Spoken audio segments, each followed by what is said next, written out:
성도님들 안녕하십니까? 오늘은 4월 10일 토요일입니다. 또 한 주간이 이렇게 마무리되는 날입니다. 오늘 하루 잘 마무리하시고 특히 내일은 이제 새로운 임시 성전에서의 첫 예배입니다. 귀한 은혜의 날이 되시기를 바랍니다.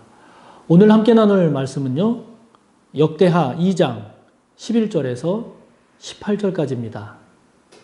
구약 657조, 역대하 2장 11절에서 18절까지입니다.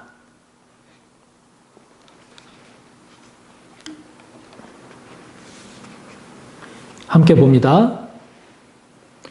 두로왕 후람이 솔로몬에게 답장하여 이르되 여호와께서 자기 백성을 사랑하심으로 당신을 세워 그들의 왕을 삼으셨도다. 후람이 또 이르되 천지를 지으신 이스라엘의 하나님 여호와는 송축을 받으실지로다. 다윗 왕에게 지혜로운 아들을 주시고 명철과 총명을 주시사 능히 여호와를 위하여 성전을 건축하고 자기 왕위를 위하여 궁궐을 건축하게 하시도다. 내가 이제 재주 있고 총명한 사람을 보내오니 전에 내 아버지 후람에게 속하였던 자라. 이 사람은 단의 여자들 중 한 여인의 아들이요 그의 아버지는 두로 사람이라. 능히 금, 은, 동, 철과 돌과 나무와 자색, 청색, 홍색 실과 가는 배로 일을 잘하며 또 모든 아로 새기는 일에 익숙하고 모든 기묘한 양식에 능한 자이니 그에게 당신의 재주 있는 사람들과 당신의 아버지 내 주 다윗의 재주 있는 사람들과 함께 일하게 하소서. 내 주께서 말씀하신 밀과 보리와 기름과 포도주는 주의 종들에게 보내소서. 우리가 레바논에서 당신이 쓰실 만큼 벌목하여 때를 엮어 바다에 띄워 욥바로 보내리니 당신은 제목들을 예루살렘으로 올리소서 하였더라. 전에 솔로몬의 아버지 다윗이 이스라엘 땅에 사는 이방 사람들을 조사하였더니 이제 솔로몬이 다시 조사하매 모두 15만 3,600명이라. 그 중에서 7만 명은 짐꾼이 되게 하였고 8만 명은 산에서 벌목하게 하였고 3,600명은 감독으로 삼아 백성들에게 일을 시키게 하였더라. 아멘. 솔로몬이 두로 왕인 후람에게 사절을 보내서 이제 부탁을 한 내용이 어제 본문의 내용 중에 하나였는데요. 오늘 본문은 그 부탁을 받은 이 두로 왕 후람이 솔로몬에게 이제 답하는 내용으로 오늘 본문은 시작하고 있습니다. 두로 왕 후람이 답하는 내용을 보면은요, 하나님을 찬양합니다. 그리고 솔로몬 왕을 또 높입니다. 자기 백성을 사랑하시는 여호와 하나님을 이 두로 왕이 찬양을 하면서 솔로몬의 명철과 총명을 또한 칭찬하고 높입니다. 성전을 건축하고 궁궐을 건축하고자 하는 이 일을 축하하면서 이렇게 하나님을 찬양하고 솔로몬을 높입니다.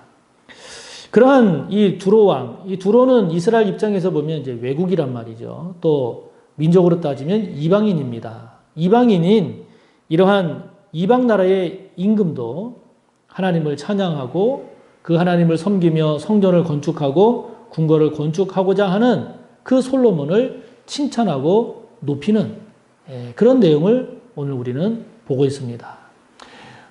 이것이 이 두로 왕의 그냥 뭐 숨겨진 외교술일지 아니면 마음에도 없는 거를 그냥 하는 건지 뭐 우리가 여러 가지로 이야기할 수 있겠지만 그러나 본문에 나타난 내용 또 관계를 보면 이 두로 왕이 그냥 없는 소리를 그냥 한다든지 그런 것 같지는 않습니다.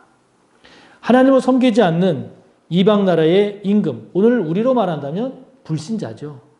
기독교인이 아닌 비기독교인을 의미한다고 볼 수 있습니다.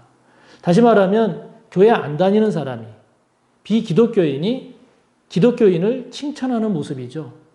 그 기독교인이 믿는 예수 그리스도 하나님을 높이고 찬양하는 내용입니다. 그거를 생각을 해보면 너무 부러워요. 우리의 모습도 이런 모습이 되면 얼마나 좋을까 하는 그런 생각을 안 가질 수가 없습니다. 그래서 그런 점에서 최근에 그 기독교를 반대하는 이 안티 기독교에 대해서 우리 기독교인 중에는 그 사람들 어떤 거는 맞기도 하지만 어떤 때는 그냥 무조건 기독교를 비판하고 어떤 때는 아주 그냥 일부러 비판하고 또 어떤 때는 아주 악의에 차선 악의로 이렇게 비판한다라고 하면서 그들을 미워하고 정죄하고 그런 모습도 보기는 하는데요. 그러나 우리가 보다 더 깊이 우리 자신을 들여다본다면 그 안티 기독교인들의 우리 기독교를 향한 그런 비난과 정죄에 대해서 우리가 그들을 향하여 미워하거나 그들을 증오할 필요가 없습니다. 그것보다는 어쨌든 우리가 인정받지 못하고 있는 우리의 신앙, 인정받지 못하고 있는 우리의 삶, 존경과 칭찬받지 못하고 있는 지금의 기독교의 여러 미흡하고 부족하고 잘못된 모습들을 우리가 돌아보고 그러한 것들을 우리가 성찰하는 것이 우리가 보다 더 힘써야 할 일이 아닐까 하는 것입니다. 지금 이방 나라의 임금인 두로왕 후람이 하나님을 믿고 섬기는 그 나라, 그 신, 그 임금을 높이고 칭찬하는 이런 모습을 볼 때 오늘을 사는 저와 여러분, 지금 저와 여러분의 삶은 주님을 칭찬케 하는, 주님을 높이는 그런 삶의 모습으로 살아가고 있습니까? 아니면 저와 여러분의 삶의 모습이 오히려 주님을 깎아내리고 주님의 영광을 가리고 주님을 욕되게 하고 있는 그런 모습은 없는지요? 우리를 지적하는, 저와 여러분을 지적하는 그 사람들을 향해서 그들의 잘못을 지적하고 그들의 더 악함을 이야기할 수도 있겠지만 그러나 그러기 이전에 저와 여러분이 먼저 우리 자신을 깊이 돌아보고 성찰함으로써 믿지 않는 자들이 믿는 저와 여러분의 모습을 칭찬하고 높이는 그날이 오기를, 그날을 앞당기는데 우리 모두가 더 힘써야 되지 않을까 싶습니다. 그런 저와 여러분의 모습이 되기를 기도하며 나아가기를 바랍니다. 그러면서 이제 이 두로 왕 이제 후람이 솔로몬에게 이제 이야기를 합니다. 그러면서 이제 자신이 이제 사람을 이제 보내줄 건데 이제 자신에게 있는 사람, 그 다음에 다윗 때 일했던 사람, 그 다음에 솔로몬에게 있는 사람 이렇게 인적 교류가 원활하게 이루어질 수 있도록 그렇게 힘쓰겠다고 이야기를 하죠. 뿐만 아니라 15절에 보면 이 일을 위해서 솔로몬이 두로 임금에게 줄 그 물품, 대가, 그거에 대해서 이제 두로에서는 이제 목재로 그렇게 응답하겠다라고 하는 물적 교류, 이런 서로 교환하고 이루어지는 이런 일들이 이루어집니다. 다시 말하면 성전 건축과 궁궐 건축을 위해서 이런 인적 교류와 물적 교류가 지금 이스라엘과 두로 사이에 원활하게 이루어지고 있는 모습을 보여주고 있죠. 그러한 모습을 보면 성전이 잘 지어져 가겠다, 궁궐이 잘 지어져 가겠다라고 하는 것을 우리가 예측할 수가 있습니다. 그러니까 건축을 위해서는 이런 물적 교류의 문제, 인적 교류의 문제가 원활하고 부족하지 않다라고 하는 것이 참 귀함을 우리가 보게 되죠. 우리가 지금 이제 성전 건축을 또 앞두고 또 진행해 가고 있습니다만은 우리의 경우에도 마찬가지죠. 우리가 성전을 건축함에 있어서 이런 인적인 문제, 물적인 문제가 없어야죠. 그래서 이 물적 자원이 부족하지 않기 위해서 이제 충분한 또 적당한 필요한 예산도 필요하고 또 우리가 성전을 건축할 때에 어떤 자재를 살 때에도 가성비 좋은, 가격은 저렴하면서도 제품의 질은 좋은 이런 것들이 잘 공급되는 것이 얼마나 필요하고 중요합니까? 그걸 위해서 우리가 그렇게 되도록, 그런 과정이 되도록 기도해야 되겠죠. 뿐만 아니라 건축을 위한 인적 자원도 부족하지 않아야 함을 오늘 말씀을 통해서 보면 확인할 수 있단 말이죠. 우리가 성전을 건축함에 있어서도 우리가 지난주에도 광고했습니다마는 지금 주차를 위해서 봉사하고 지원해 주셔야 될 그런 손길이 필요하거든요.